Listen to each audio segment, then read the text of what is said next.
आचार्य कहते हैं मृग्यते येन यत्र वास मार्गः, अर्थात जिसके द्वारा खोज की जाए उसको मार्ग कहते हैं।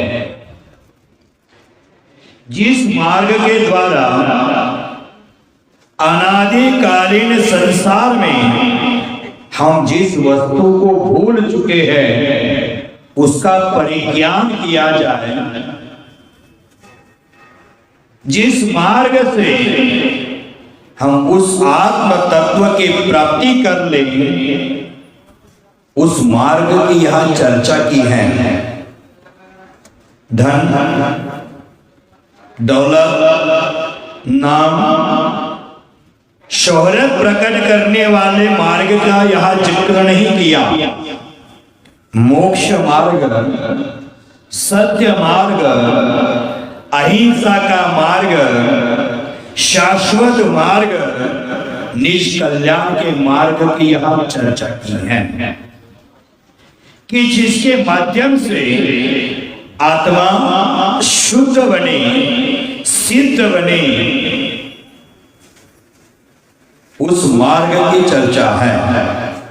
और उस मार्ग की प्रभावना करना मार्ग प्रभावना है। भगवंतु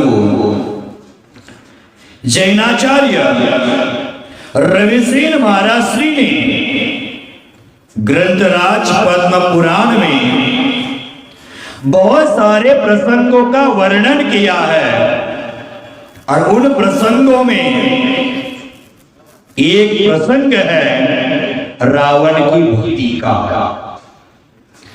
रावण के द्वारा निर्मित भगवान शांतिनाथ के मंदिर का,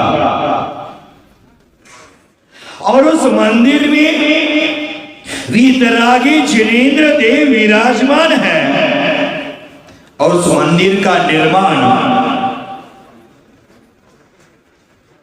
उस मंदिर के दीवारें सोने की, दरवाजा वज्र का, वहां के फर्श सोने चांदी की, छत नीलम मणि का, अत्यधिक मूल्यवान द्रव्यों से निर्मित ये सुंदर मंदिर। और उस मंदिर में रावण स्वयं ध्यानमग्न है, रावण स्वयं भगवान की भक्ति कर रहा है और उस भक्ति में इतना मग्न हो गया है कि वह मंदोदरी की चीखें भी उसको सुनाई नहीं देती, मंदोदरी की पुकारे भी उनको सुनाई नहीं देती। अत्यंत भक्ति में लीन होकर भगवान की भक्ति, भगवान का ध्यान कर रहा था।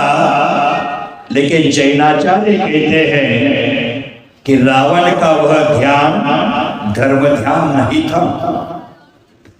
मंदिर में बैठकर ध्यान कर रहा है, मंदोदरी की चीखें भी सुनाई नहीं दे रही है, लेकिन उस ध्यान को जैनाचार्यों ने धर्म ध्यान नहीं कहा कि उस ध्यान में स्वार्थ की दुर्गंध थी, उस ध्यान में लालसाएं थी, उस ध्यान में इच्छाएं थी। और वह ध्यान स्वार्थ साधने के लिए किया था।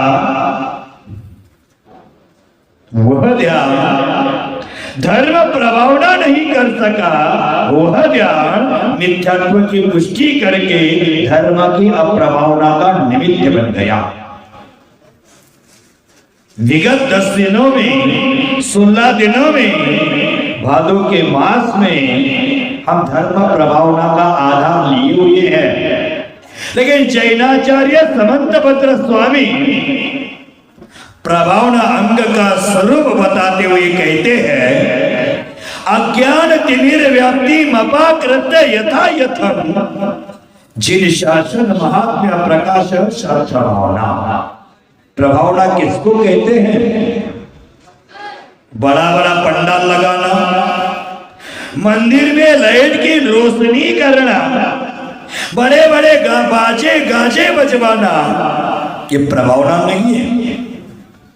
जैनाचार्य कहते हैं कि जैन धर्मावलंबियों में जो अज्ञान का अंधकार फैला हुआ है, उसमें अपने शक्ति अनुसार ज्ञान का प्रकाश करना, अपनी शक्ति अनुसार जिन शासन की प्रभावना करना, यही प्रभावना है।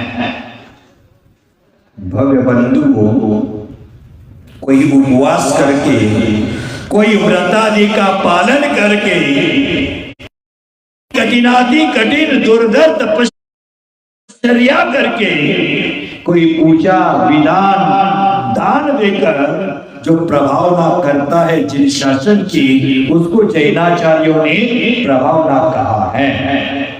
जिन धर्म में जो अज्ञान का व्याप्त प्रकाश में लाना, यह वास्तविक प्रभावना है। भगवंतु, जो व्यक्ति स्वयं अज्ञान के अंधकार में डूबा है, उसके द्वारा प्रभावना होना संभव नहीं है। जो धर्म क्रिया कर रहा है, उसमें स्वार्थ की दुर्गंध है, वो कभी प्रभावना नहीं कर सकता है।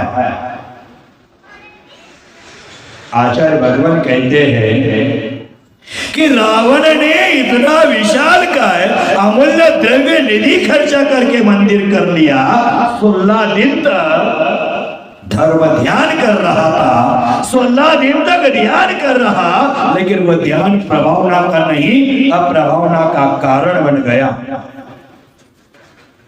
उसके मस्तक पर कलंक लग गया, कलंक का टीका लग गया, वह प्रभावना नहीं कर पाया। भव्य बंधु, जिस व्यक्ति के माथे पर कलंक है, वह जिन शासन में कितना दाना भी करे तो भी प्रभावित नहीं कर सकता है।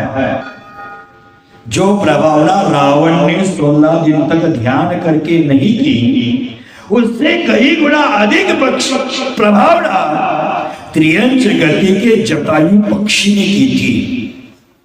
उसने संकल्प किया था, संकल्प को ग्रहण किया था, उस संकल्प की पूर्ति शल्य रहित होकर अंतिम क्षणों तक उन्होंने की थी।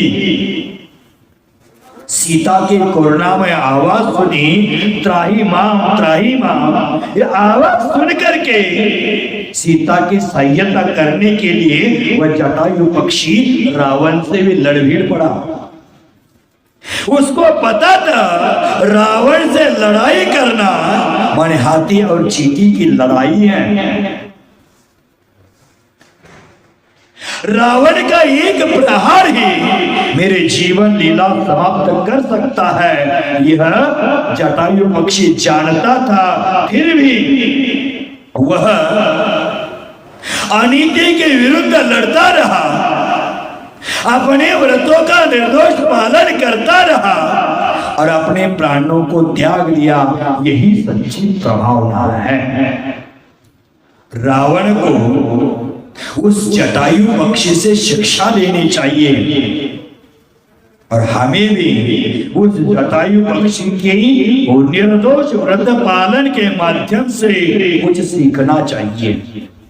भव्य बंधु, आज आपके नगर में जिन जिन भव्यात्माओं ने व्रतों का पालन किया, वह निर्दोष व्रतों का पालन, निर्विचार व्रतों का पालन हमें प्रेरणा की सीख देता है, हमें धर्म मार्ग पर चलने के लिए प्रेरित करता है। उनके माध्यम से हमें प्रेरणा लेना चाहिए। भव्य बंधुओं, हमें प्रभावना करना है, लेकिन प्रभावना क्या है यह भी समझना है। हमारी चर्या के द्वारा, हमारे क्रिया के द्वारा, हमारे वचनों के द्वारा, हमारे शरीर के बाह्य क्रिया के द्वारा कोई अप्रभावित ना हो, यह सबसे बड़ी प्रभावना है। आज यहाँ 16 दिन के उपवास करने वाले साधक विराजमान हैं। 16 दिन के उपवास की आराधना करके भी उनके चेहरे पर कोई भी शिकंज नहीं है और हम 3 बार खाकर भी मुंह ऐसा लटका कर बैठे हैं जैसे हमने 32 दिन का उपवास किया। यही प्रभावना है जहां धर्म होता है और धर्म में ऐसी एनर्जी है, धर्म में ऐसी ऊर्जा है, बिना अन्न के भी शरीर का तेज बढ़ाता है, आत्मा में प्रकाश करता है। इसलिए आचार्य अमृत चंद्र स्वामी ने पुरुषार्थ सिद्धि उपाय ग्रंथ में कहा है, रत्नत्रय तेजसाम आत्म प्रभावनियो, रत्नत्रय के तेज से अपने निज आत्मा की प्रभावना करना, यह प्रभावना का खरा स्वरूप है, वास्तविक स्वरूप है। भव्य बंधु, हमारे जीवन में ऐसा हम संकल्प करें कि हम मिथ्या मार्ग पर कभी नहीं चलेंगे, कुमार्ग पर नहीं चलेंगे, हमेशा सन्मार्ग का आधार लेंगे, और सन्मार्ग का आधार सम्यक दृष्टि ही ले सकता है। सच्चे मार्ग का अनुयायी सम्यक दृष्टि ही बढ़ सकता है। हम बाह्य प्रभावना में उलझे हैं, लेकिन जो अंतरंग की जीवित प्रभावना करनी चाहिए, चेतन आत्मा को तपा करके कर्मों की निर्जरा करनी चाहिए, वो प्रभावना करना हम भूल जाते हैं। भव्य बंधु, आचार्य भगवंतों ने कहा है कि हम लोग दशलक्षण आदि पर्वों में धर्म से अंतरंग बहिरंग भीग जाते हैं, और दशलक्षण होने के बाद हम ऐसे शुष्क हो जाते हैं, ऐसे शुष्क हो जाते हैं जैसे नर्मदा के पत्थर होते हैं, वो भीगते तो बाहर से है, अंदर से शुष्क ही रह जाते हैं। यह प्रभावना नहीं है। जैनाचार्य कहते हैं, जो धर्म को मानते हैं और धर्म की नहीं मानते, वो प्रभावना नहीं कर सकते हैं। जैनाचार्य ग्रंथराज समय सारची में भगवान कुंद स्वामी कहते हैं कि मनुष्य है विद्यारूपी रथ पर आरूढ़ होकर मन के वेग को रोकते हुए जो व्यक्ति चलता है, वह बिना कुछ किए ही धर्म की प्रभावना करता है। लेकिन हमें विद्या रूपी रथ में आरूढ़ होना चाहिए और मन की चंचलता को, मन के वेग को रोकना चाहिए, विषय कषायों को कंट्रोल करना चाहिए। यही वीतरागता की प्रभावना है।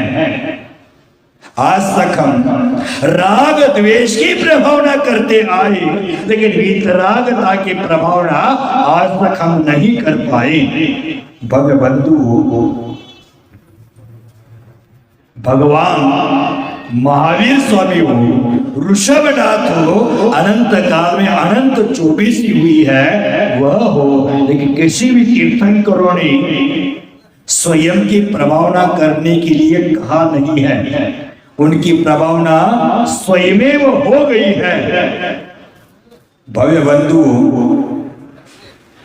जो लोकमत को पीछे, लोक प्रभावना के पीछे, नाम के पीछे दौड़ता है, वह जीवन के अंत समय में अपने परिणामों को खराब करके मरण को प्राप्त होता है।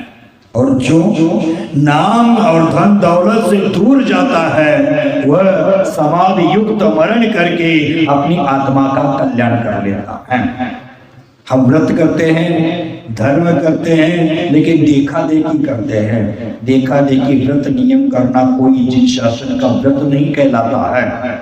जैसे आपने देखा होगा भेड़ को, भेड़ के पीछे भेड़ दौड़ते हैं, एक भेड़ गड्ढे में गिरता है तो पीछे के 100,000 भेड़िया उसमें गिर जाते हैं। उसी प्रकार हमारे जीवन में भी ऐसे हम व्रत कर रहे हैं, देखा देखी, तो सामने वाला गिरेगा तो हमें भी गिरने की संभावनाएं ज्यादा होती है। इसलिए प्रभावना के लिए देखा देखी नहीं, ज्ञान पूर्वक प्रभावना का आधार हमारे जीवन में लेना चाहिए।